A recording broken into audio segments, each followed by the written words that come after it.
Sector 22 की काया पलटने वाली है।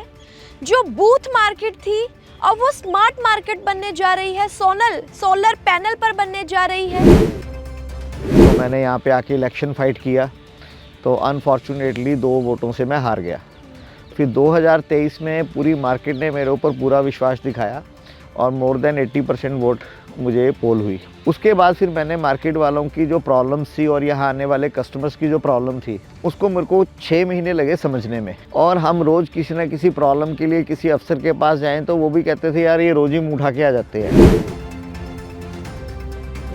तो फिर मैंने और मेरी कमेटी ने एक डिसीज़न लिया, क्यों ना हम कोई ऐसा प्लान बनाएं जिसमें एक बार में हमारी सारी मार्केट की और यहाँ आने वाले कस्टमर्स की जो प्रॉब्लम्स हैं वो रिजॉल्व हो जाए।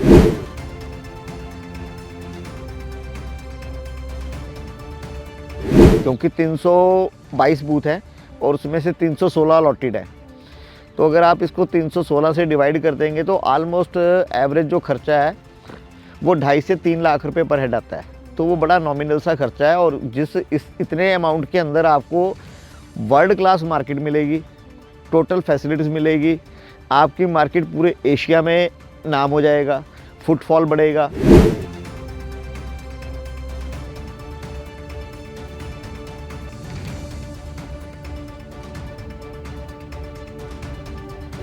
दुकानदार मान गए थे सर जब आपने उनके सामने बात रखी थी? बिल्कुल, उसमें से कुछ लोग थे, वो हर जगह होते हैं, जो कह रहे थे नहीं होगा, लेकिन मैक्सिमम लोगों ने मेरे ऊपर विश्वास दिखाया। तो इवन कि हमने जब प्रेजेंटेशन दी है तो हमने उनमें सबकी कंसेंट भी लगाई हुई है। तो जितने भी हमारे दुकानदार भाई थे, जिनके भी ऑनर्स हैं बूथ के, सबकी कंसेंट भी लगी है। 2 या 3 लोगों को छोड़ के बाकी सबकी कंसेंट लगी हुई है।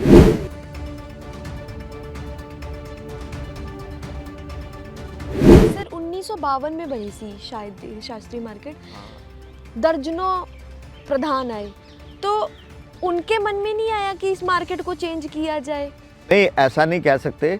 टाइम टू टाइम जो भी प्रधान बना उसका जहाँ तक सोच और फैसिलिटीज़ के हिसाब से उससे हर प्रधान अपने लेवल पे पूरी कोशिश की।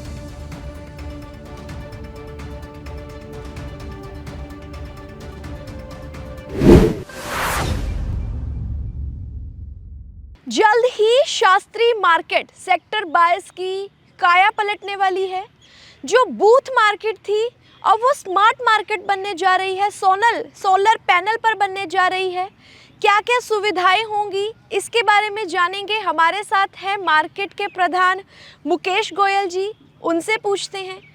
सर इतना ज़बरदस्त आइडिया आपको कहाँ से आया? सबसे पहले तो मैडम आपके चैनल का बहुत बहुत धन्यवाद और आपके श्रोताओं को मेरा नमस्कार। मैडम ऐसा था कि भगवान ने जब किसी से कोई काम करवाना होता है ना, तो वो उसको किसी न किसी जरिए वहाँ ले जाता है। बिल्कुल। तो मेरा सारा बचपन जवानी इसी मार्केट में गुजरी है, क्योंकि हमारी ये पुश्तैनी मार्केट है। तो उसके बाद 2021 के अंदर अचानक मेरे को लगा कि अपनी मार्केट के लिए कुछ करना चाहिए। तो मैंने यहाँ पे आके इलेक्शन फाइट किया तो अनफॉर्चुनेटली 2 वोटों से मैं हार गया। फिर 2023 में पूरी मार्केट ने मेरे ऊपर पूरा विश्वास दिखाया और मोर देन 80% वोट मुझे पोल हुई। उसके बाद फिर मैंने मार्केट वालों की जो प्रॉब्लम्स थी और यहाँ आने वाले कस्टमर्स की जो प्रॉब्लम थी उसको मेरे को 6 महीने लगे समझने में। और हम रोज़ किसी न किसी प्रॉब्लम के लिए किसी अफसर के पास जाएं तो वो भी कहते थे यार ये रोज़ ही मुँह उठा के आ जाते हैं। अच्छा। तो फिर मैंने और मेरी कमेटी ने एक डिसीज़न लिया, क्यों ना हम कोई ऐसा प्लान बनाएं जिसमें एक बार में हमारी सारी मार्केट की और यहाँ आने वाले कस्टमर्स की जो प्रॉब्लम्स हैं वो रिजॉल्व हो जाए। तो फिर हम कई आर्किटेक्ट से मिले, सबकी एडवाइस ली, मार्केट वालों की मेंबर्स की एडवाइस ली। तो फिर हमने एक प्लान तैयार किया कि क्यों ना इसको एक नई मॉडर्न मार्केट बनाया जाए। तो उसके अंदर फिर फंड्स भी खर्च होने थे और कॉरपोरेशन में तो आपको पता है ऑलरेडी तंगी चल रही थी।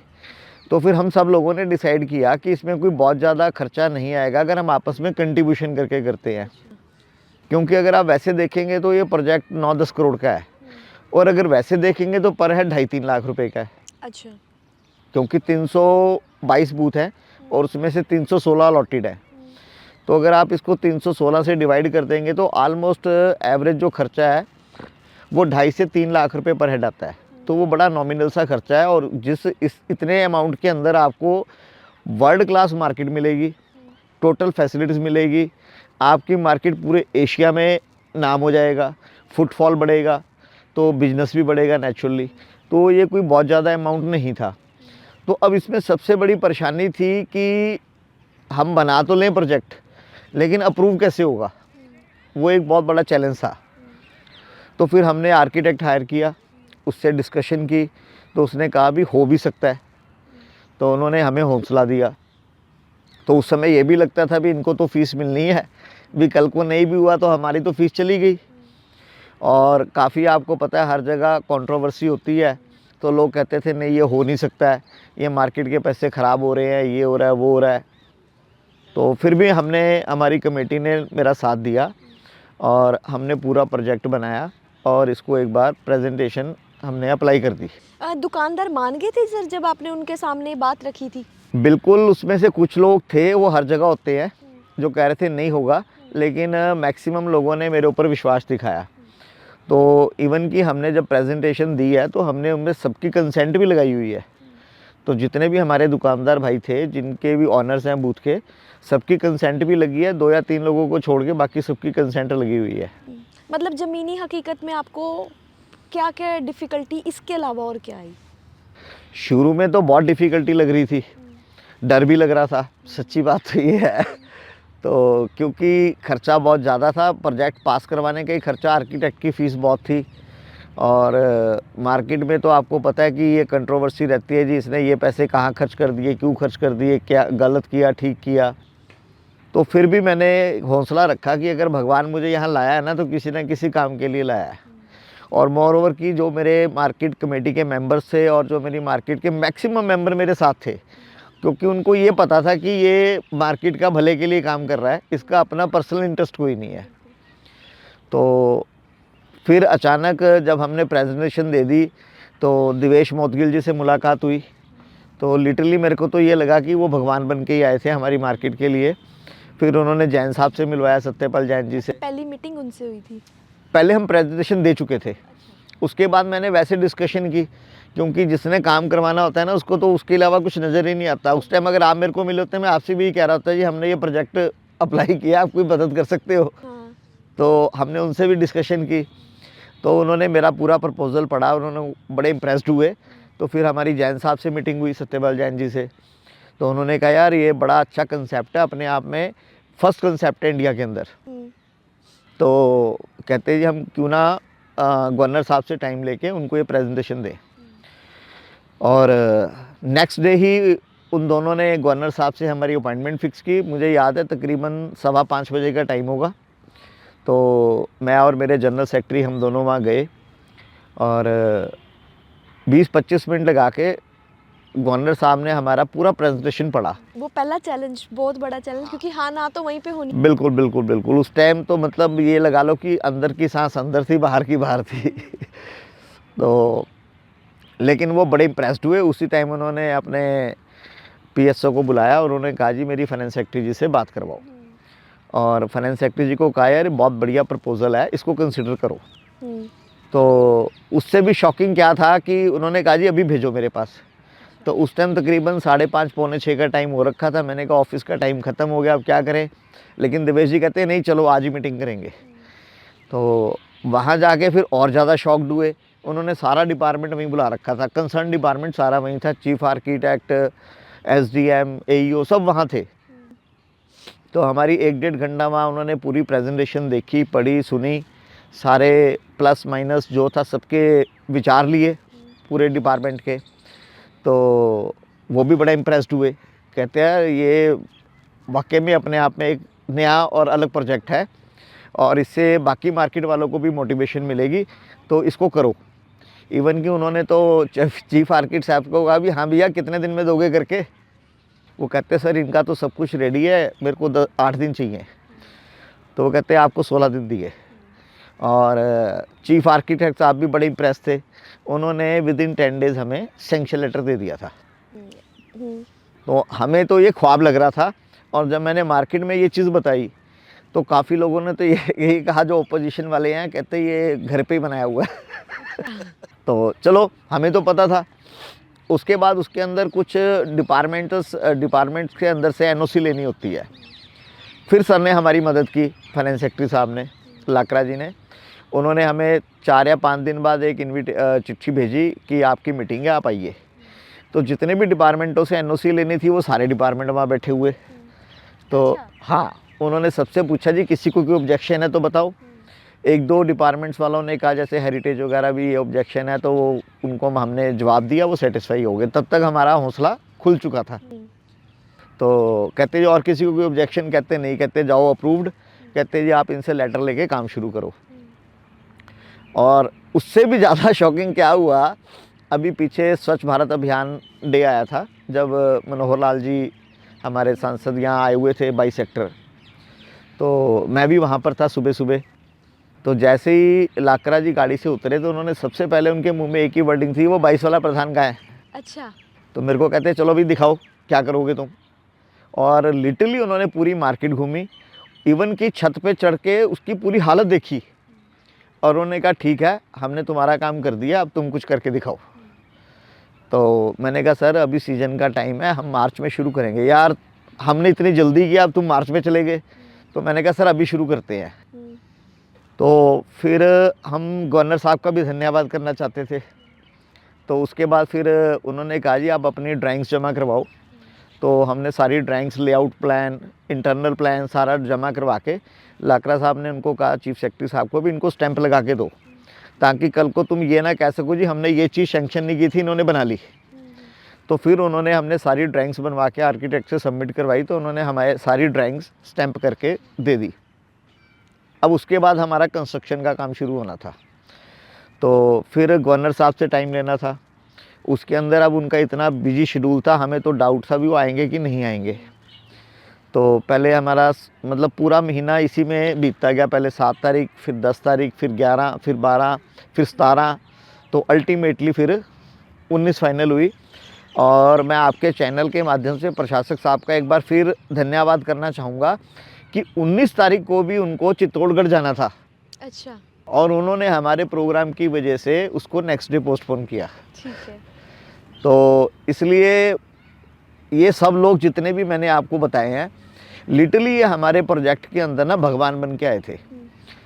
तो 2014 में जब हमारे माननीय प्रधानमंत्री जी नरेंद्र मोदी जी पहली दफ़ा प्रधानमंत्री बने थे, तो उनका मैंने एक संबोधन सुना था, तो वो मुझे याद आ गया। उसमें उन्होंने कहा था कि अगर आपकी नीति ठीक है तो नीति आपका साथ देती है।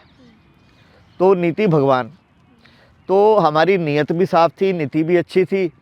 तो ये सब लोग भगवान के रूप में हमारे साथ जुड़े और इन्होंने ये हमारा प्रोजेक्ट पूरा करवाया। अब आपका अप्रूवल हो चुकी है, तो मार्केट का काम कब शुरू होगा और कब, कितने टाइम में ये बन जाएगी पूरे? अब मैं जो चीज़ मैंने आपको बताई है ना, मैं इसका आपको दूसरा पहलू भी दिखाता हूँ। जैसे जैसे हम किसी चीज़ में जाते हैं तो नए नए एक्सपीरियंस होते हैं। तो हमारी मार्केट में ना एक ही एंट्री और एक ही एग्जिट थी, ये भी एक बहुत बड़ी प्रॉब्लम थी। हाँ, ट्रैफिक बहुत हो जाता था। हाँ, और उस सामने वेंडर बैठे हुए थे। अब जो ट्रैफिक चलने की जगह है वो पब्लिक के लिए आ गई, जो पब्लिक के चलने की जगह है वहाँ वेंडर बैठे हुए हैं। अच्छा। तो हमने इसके लिए बड़ी कंप्लेंट्स वगैरह भी की, बट आपको पता है कि कोई सुनवाई नहीं, इतनी ये नेक्सस ही इतना बड़ा है। तो फर्स्ट ऑफ ऑल तो हमारा पूरा कंसिडरेशन हमारे उस पर था भी अपने मार्केट को पहले मॉडर्न बनाएं। तो उसके बाद अब अगर हम काम शुरू करते हैं तो हमें ट्रक आने और जाने के लिए स्पेस चाहिए। तो उसके लिए चीफ आर्किटेक्ट डिपार्टमेंट ने हमारे बैक साइड पे 2 सीलिंग वॉल थी जो कि उन्होंने बंद की हुई थी। तो वो अब हमारे प्रोजेक्ट के अंदर उन्होंने सीलिंग वॉल ओपन कर दी ताकि शास्त्री मार्केट की 3 एंट्री और 3 एग्जिट बन जाए।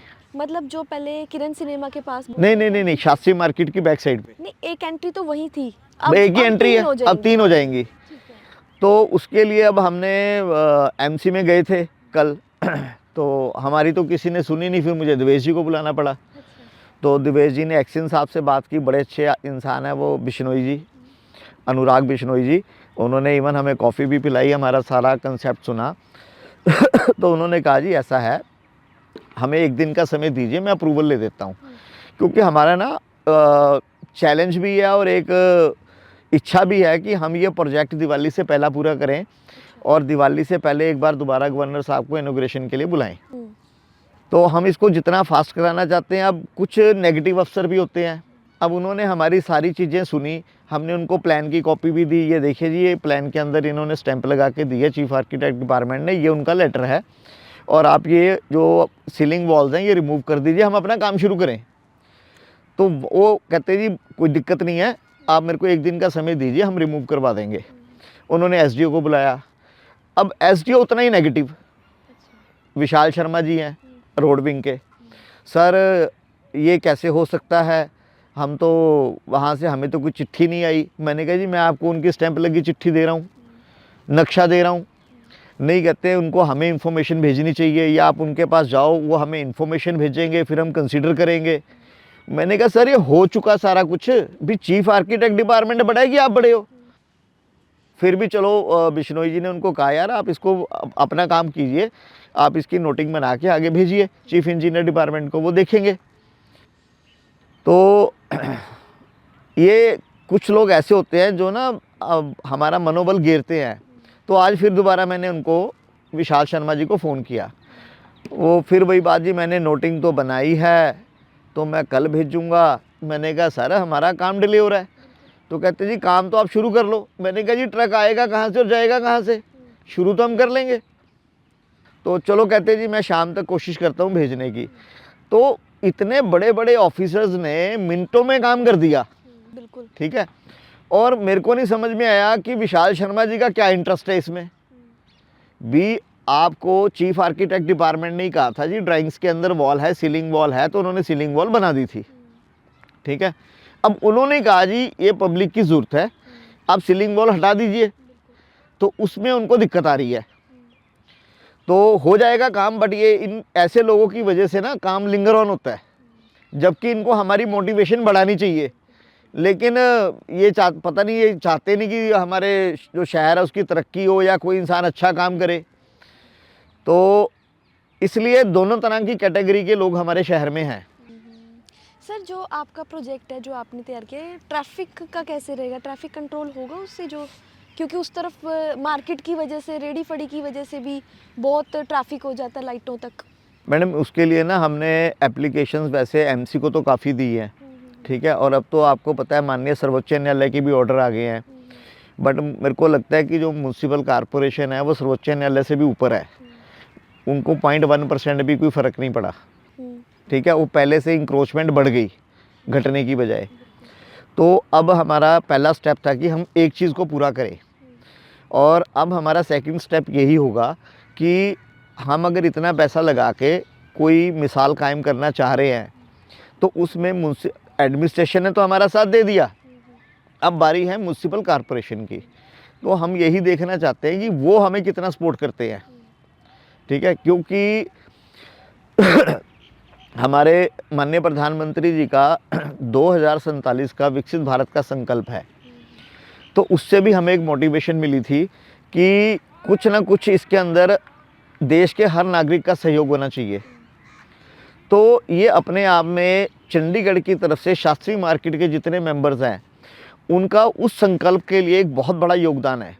क्योंकि मुझे पता है जिस दिन हमारी मार्केट बन जाएगी तो चंडीगढ़ के अंदर ऐसी 15 से 16 मार्केटें हैं, नेचुरली है कि वो सब भी वैसी ही बनेंगी, और वो भी ये संज्ञान लेंगे कि हम अपने खर्चे से बना लें। वही बात है, बहुत बड़ी बात है कि अपने खर्चे से सारे आपने तैयार भी कर लिए। तो इसमें तो हम सिर्फ प्रशासन से और एमसी से सहयोग मांग रहे हैं। प्रशासन ने तो हमारी सोच से बहुत ज़्यादा सहयोग दिया है, और हमारे गृह सचिव ने भी हमें बुला के स्पेशली सारे अफसरों को कहा था कि भैया इनका काम कहीं पर डिस्टर्ब नहीं होना चाहिए, और भी ये 2 चीज़ें मांगते हैं इनको दे दो। ठीक है। क्योंकि हम जो काम कर रहे हैं वो 300 दुकानदारों के लिए और वहाँ पे आने वाले हज़ारों कस्टमर्स के वेलफेयर के लिए कर रहे हैं। उससे गवर्नमेंट को रेवेन्यू भी जनरेट होगा। ठीक है। और आने वाले कस्टमर्स का फुटफॉल बढ़ेगा, शहर की खूबसूरती बढ़ेगी, और नेचुरली है कि हमारी कोशिश है कि अब दूसरे नंबर पे आया था चंडीगढ़ ब्यूटीफुल सिटी में, तो अगले साल हम सब लोगों की मेहनत से पहले नंबर 1 पे आए। सर 1952 में बनी थी शायद शास्त्री मार्केट। दर्जनों प्रधान आए, तो उनके मन में नहीं आया कि इस मार्केट को चेंज किया जाए? नहीं, ऐसा नहीं कह सकते। टाइम टू टाइम जो भी प्रधान बना, उसका जहाँ तक सोच और फैसिलिटीज़ के हिसाब से उससे हर प्रधान अपने लेवल पे पूरी कोशिश करता है। बिल्कुल बिल्कुल।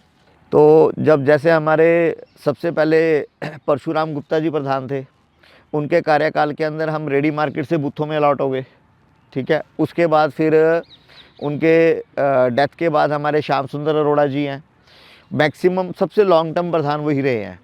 तो हमारी मार्केट में बरांडे नहीं थे बूथों के आगे, जिसके कारण बारिश धूप बड़ी परेशानी होती थी दुकानदारों को। उन्होंने अपनी टर्म के अंदर बरांडे अलाउ करवाए, ठीक है। उसके बाद थोड़ा सा जो डाउनफॉल आया हमारी मार्केट का, वो आया कोरोना से।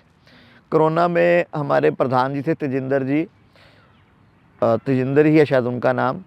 तो 4 साल वो प्रधान रहे, तो 4 साल में हमारी मार्केट बड़ी बैकफुट पे गई। तो शायद उसके बाद ही मेरी मार्केट में एंट्री हुई थी, और हो सकता है उन्होंने भी अपने लेवल पे एफर्ट्स किए हों, ठीक है। कई बार आदमी कोई सक्सेसफुल हो जाता है, कोई नहीं होता है, एफर्ट्स तो सब करते हैं। इनफैक्ट जो हमारी मार्केट रजिस्टर्ड हुई थी वो उनके कार्यकाल में हुई थी 2022 में। तो उसके बाद फिर कंटिन्यूसली मैं ही चलता आ रहा हूँ। तो शायद भगवान चाहता था कि ये काम मेरे हाथ से होना है, करवाने वाला तो भगवान होता है, तो वो सिर्फ एक जरिया बनाता है इंसान को, शायद उसने मुझे जरिया बनाया। बिल्कुल बिल्कुल। दुकानदार कितना वेट कर रहे हैं? दुकानदार, मेरे सारे दुकानदार भाई बहुत ज़्यादा एक्साइटेड हैं। नॉट ओनली मेरी मार्केट के, चंडीगढ़ की जितनी भी मार्केटें हैं, सभी के प्रधान सेक्रेटरी मेंबर्स प्रोग्राम में भी आए थे। जब गवर्नर साहब ने स्टोन फाउंडेशन प्रोग्राम हुआ था, तो सबके अंदर बहुत बड़ी एक्साइटमेंट है कि इनका काम शुरू हो, हम भी शुरू हों। और हमारी मार्केट में तो बहुत ज़्यादा एक्साइटमेंट है दुकानदारों को, और वो खुश हैं, और आज अपने आप को गौरवशाली महसूस करते हैं कि प्रशासक साहब शास्त्री मार्केट में आके फाउंडेशन स्टोन रख कर गए हैं। और ये अपने आप के अंदर बहुत बड़ा गौरव है शास्त्री मार्केट के मेंबरों के लिए। और अब सिर्फ हमारी एक ही प्रॉब्लम बची हुई है कि वो अगर वॉल खुल जाती है, जितनी जल्दी एमसी खोल देगा, तो वो to be very next day से हमारा काम शुरू हो जाएगा। अच्छा, सुविधाएं क्या क्या होंगी सर वहाँ पे? इसके अंदर मैम फ़िलहाल जो हमने मेजर चीज़ें देखी हैं, एक तो हमारा जो ग्राउंड लेवल है वो सड़क के लेवल से नीचे आ गया था, तो हमने प्लिंथ लेवल 3 फुट ऊंचा उठाया है, ताकि आने वाले 25-30 साल में भी वो ग्राउंड लेवल सड़क से ना मैच हो। सेकेंडली, हमारे बूथों की हाइट 8 फुट थी, अब वो 10.5 फुट हो गई है, और 8 फुट भी ऐसे त्रिकोण शेप में थी, जिसके कारण वो जगह यूज़लेस थी। अब पूरी मार्केट का एक ही लेंटर हो गया प्लेन, ठीक है। तो उसकी वजह से लोगों को 2-2, 2.5-2.5, 3-3 फुट स्टोरेज, मतलब ये आप लगाइए जितना बूथ था 25% स्पेस और एक्स्ट्रा मिल गया उनको। ठीक है। पूरी मार्केट सोलर पे हो जाएगी। और जैसे हमारे वेंटिलेशन के लिए चौक बने हुए हैं मार्केट में, उसमें हमने वेंटिलेशन रखी है, उनका अंडरग्राउंड सीवरेज होगा। मोर ओवर जो एसी का ड्रेनेज पाइप है वो भी अंडरग्राउंड होगा, और पूरी मार्केट वाईफाई करेंगे। पूरी मार्केट अंडर सर्विलेंस होगी, 100 से 125 कैमरा लगेगा, और 2 हमारे वाटर टैंक बन रहे हैं 1.25 लाख लीटर के, जिससे कि पानी की समस्या और जो हमारा फायर सिस्टम है उसकी समस्या ख़त्म हो जाएगी। अभी हमारी मार्केट में फायर सिस्टम नहीं है, तो वो सारा मतलब जो हम फायर सिस्टम है वो भी हाईटेक लगवाएंगे। तो उसके अलावा भी हमें जो जो और एडवाइस मिल रही है कि आने वाले समय में हमें इस चीज़ की ज़रूरत पड़ सकती है, हम उसको भी कंसीडर करके ऐड ऑन कर रहे हैं। ठीक है। अच्छा, आपको लगता है कि इस मार्केट के पास सारी जितनी भी बूथ मार्केट है वो स्मार्ट बन जाएगी, लगता है? 110 मैडम, अपना घर सुंदर कौन नहीं बनाना चाहता है, बिल्कुल बिल्कुल। ठीक है। और यहाँ के लोग तो वैसे ही बहुत अच्छे हैं चंडीगढ़ के, और मैं तो उनकी एक्साइटमेंट देख के हैरान था। उनका बस चलता तो उन्होंने कहना था जी कल पास करो, आज शुरू कर दें। बहुत अच्छा लगा सर आपसे बात करके। तो जैसे मैंने बताया कि शास्त्री मार्केट की काया पलटने वाली है। बहुत प्राउड की बात है कि वो एक पहली एशिया की, सिर्फ चंडीगढ़ की नहीं पूरे एशिया की वो पहली मार्केट होगी जो सोलर पैनल पर होगी, तो बहुत प्राउड की बात है। तो अब ये मार्केट जल्द आपको मिल जाएगी सोलर पैनल पे। स्मार्ट सिटी में एक नई एंट्री होगी स्मार्ट मार्केट की।